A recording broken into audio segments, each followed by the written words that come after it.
একটু আলোচনা করে বুঝুন, দেশ বিদেশ থেকে যারা আমাদের সাথে লেগে আছেন একটু বুঝুন, বর্তমান ইসলামটাকে কত ধারায় ব্যবহার করা হচ্ছে। এই ধারাগুলি কি আমার নবীর ধারা? এগুলি কি আমার নবীর ধারা? আপনারা একটি হাদিস শুনলে সব বুঝতে পারবেন। দেখেন, আমি ডাইরেক্ট দেখে বলছি, সবকিছু আমার মুখস্থ।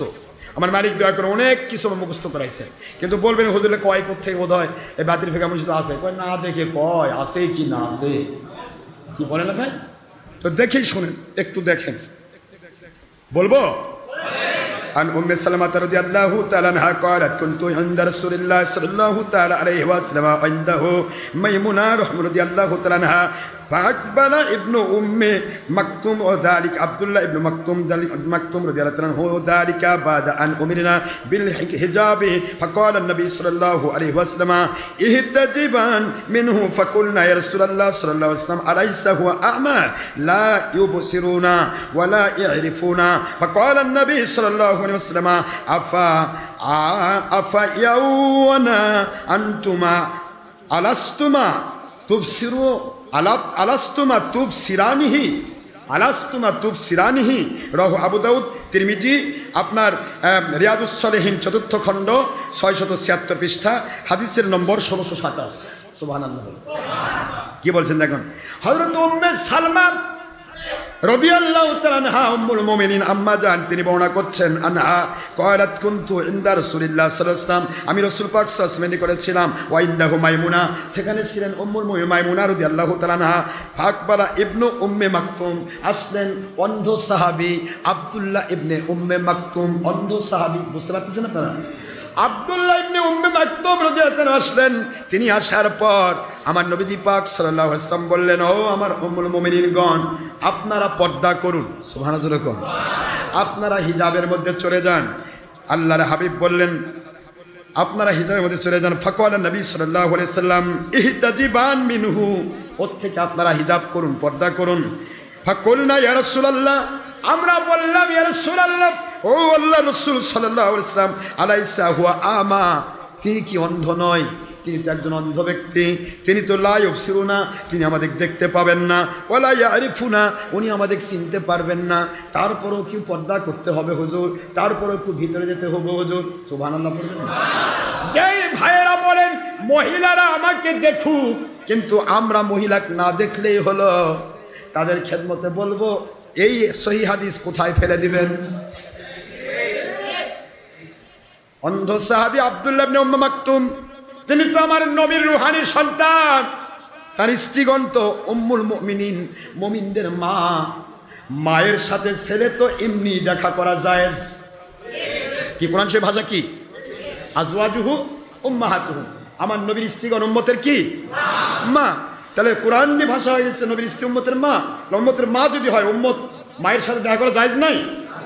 100% জায়েজ আছে। কিন্তু আপনাকে আমাকে কিয়ামত পর্যন্ত উম্মতদেরকে শিক্ষা দেওয়ার জন্য আল্লাহর বন্ধু বললেন, আমার উম্মুল মুমিনিনগণ, আপনারা ঘরের মধ্যে ঢোকেন, পর্দা করেন, কারণ আপনারা পর্দা করবেন। ওনারা বললেন, হুজুর উনি তো অন্ধ, উনি তো আমাদের দেখবেন না, উনি তো দেখতে পাবেন না, চিনতে পারবেন না, তবুও কি পর্দা করতে হবে? এটা কিন্তু গারামো করে প্রশ্ন নয়, এটা কিন্তু না মানার জন্য প্রশ্ন নয়, উম্মতকে শিখানোর জন্য প্রশ্ন। সুবহানাল্লাহ। এগুলো অনেক মৌলবি বোঝে না, কয় যে আম্মা জান নবীর স্ত্রীগণও বার্গেনিং করছে নবীর সাথে। এটা বার্গেনিং নয়, আপনার আমার শরীয়তকে সোজা করার জন্য। এই প্রশ্ন যদি না করতেন নবীর উত্তর কেমনে আসতো? হুজুর বলেন, উনি তো অন্ধ, কিন্তু আপনারা তো অন্ধ না। সুবহানাল্লাহ বলবেন না? তোলেন, উনি অন্ধ, উনি দেখবেন না, কিন্তু আপনারা তো দেখবেন। সুতরাং আপনারা দেখবেন এমন কথাও ইসলামী শরীয়তে নাই। পুরুষ যেমন মহিলাকে দেখা, মহিলা তেমন পুরুষকে দেখা আল্লাহর কোরআন নাজায়েজ করেছে। সুবহানাল্লাহ বলেন।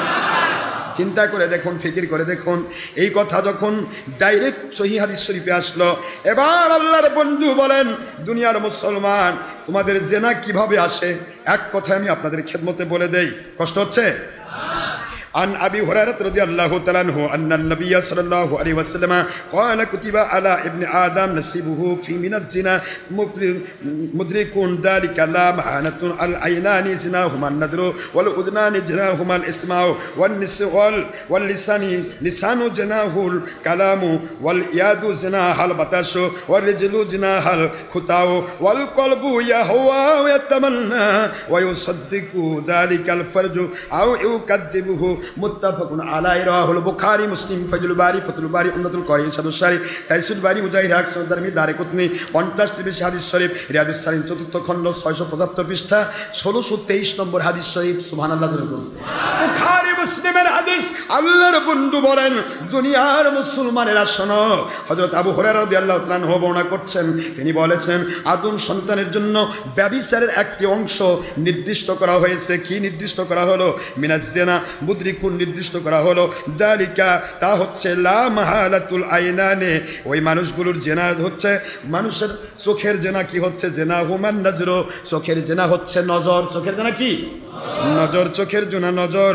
ওয়াল উজনানি কানের জেনা জেনা হুমাল ইস্তিমাও, কানের জেনা দুই কানে শোনা, খারাপ কথা শোনা, খারাপ কাছে যাওয়া, মহিলার কথা শোনা।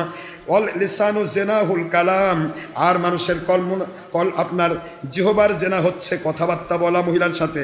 ওয়াল ইয়াদু জেনা হাল বাতাস, হাতের জেনা হচ্ছে মহিলাকে ধরা স্পর্শ করা। বুঝতে পারতেছেন নাকি আপনারা?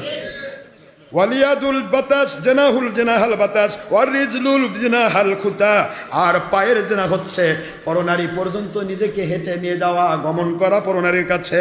ওয়াল কলবু, আর অন্তরের জেনা হচ্ছে ইয়াহুয়া ইয়াতামান্না, কলব এটাকে জাগ্রত করে, কলব এটাকে জেনার আকারে প্রকাশ করার চেষ্টা করে। ওয়ায়ুসাদ্দিকু যালিকাল ফারজু আও ইকাদ্দিবুহু, আর তার গুপ্তাঙ্গ দিয়ে এটা সত্য আর মিথ্যা প্রমাণিত হয়। জোরে বলুন সুবহানাল্লাহ। বুখারী মুসলিমের হাদিস দিয়ে বুঝালাম আমি আপনাদের প্রথমে বলেছি, যেটা স্পষ্ট আল্লাহর কালাম রাসূলের সুন্নাহ, এই কাজগুলি সাধারণ মানুষ ভুল করতে পারে। আমরা আলেম ওলামা ভুল করব, ওলিয়া উলিয়া ভুল করব, বেড়া হয়ে ক্ষেত খাবো। মুসলিম